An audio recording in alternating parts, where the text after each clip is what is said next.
Hi, I'm Chad Huebener. And I'm Sara Huebener with Edina Realty, and today we are going to be talking about possession dates.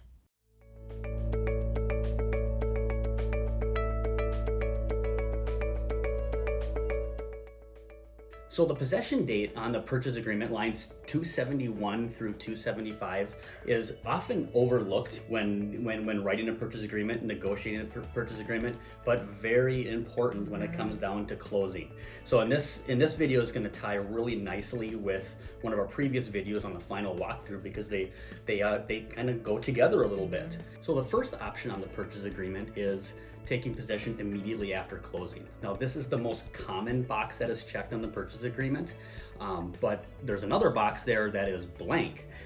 If that is checked, we can see possession dates of an hour after closing up to 5 days or even longer, and that's kind of what we really want to talk about today.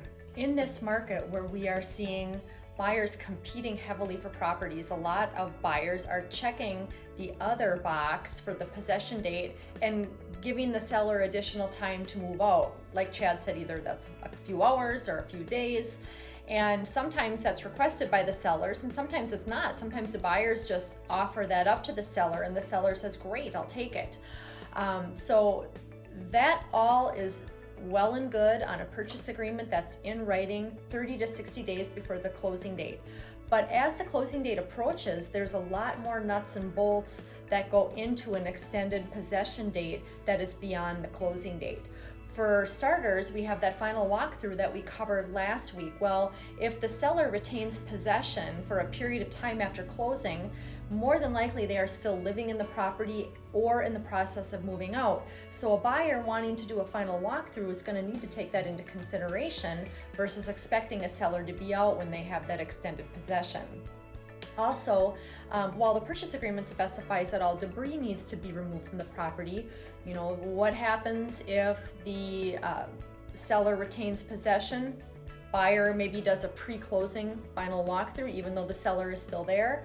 They close on the property and now they come back to find that the seller has left a lot of debris and is long gone and down the road. So those are some things that need to be discussed with buyers and sellers as to how to handle. And then of course there's always a transfer of keys and garage door openers and all those things that take place well after the closing date. Yeah, and I think the key is here too is the communication between us and our clients, and communication between agents as well, as in setting some expectations there. Possession dates can also be negotiated right before closing as well. We see that quite often, where maybe 2 days before closing they decide they need a couple hours and the buyers are okay with that.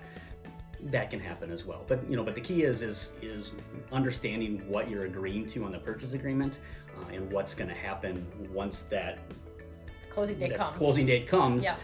You want to make sure all parties are aware of the situation, and that's what we do as professionals is guide our clients in the right direction there. Hopefully this answers any questions you might have had about possession date, and if we can answer any other questions for you, give us a call. Thanks for watching our video and have a great day.